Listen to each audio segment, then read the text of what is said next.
Hello everybody, in this quick video I'm going to show you how I like to solve two-step equations. So in the first equation we have negative 3x minus 7 equals 14. So the first thing I like to do is draw kind of like walls right on my equal sign just to separate the left side of the equation from the right side of the equation, because you have to remember that when solving equations, whatever we do to one side we have to do to the other. Second thing I like to do is identify where my variable is. So here I see that the x is with the negative 3, so I'm going to put a box around all of that, the negative 3x. Now I ask myself, okay, what's outside that box on that left hand side?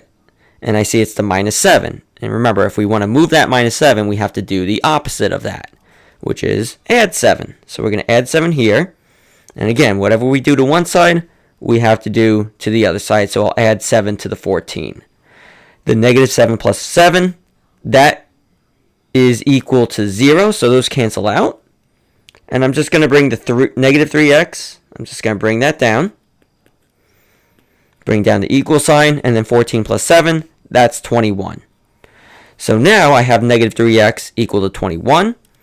So I have this negative 3x here, and when there's no operation in between the coefficient and the variable, we know that to be multiplication. So this is really negative 3 times x.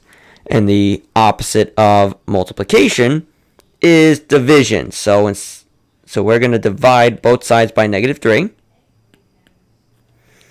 Negative 3 divided by negative 3, that's just 1x, and I'll just write x here. And then 21 divided by negative 3 is negative 7. And that's the solution to that first equation.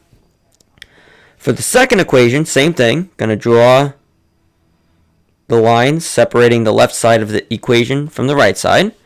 I'm going to identify the variable, which is the x, and that's with the 4 here.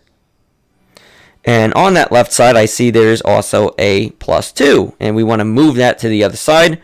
How we do that is doing the opposite, which is to subtract 2. Both sides. Positive 2 minus 2, those cancel out to be 0.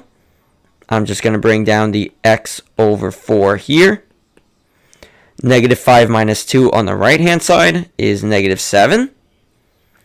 So now going back on the left hand side with my variable, I see that we have x over 4. So another way of writing a fraction is writing it as division, x divided by 4.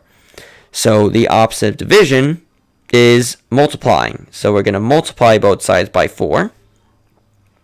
And what happens on the left hand side is that the 4's are going to cancel out. So we're just left with x. And then negative 7 times 4 on the right hand side is negative 28. And that is our solution. X is equal to negative 28.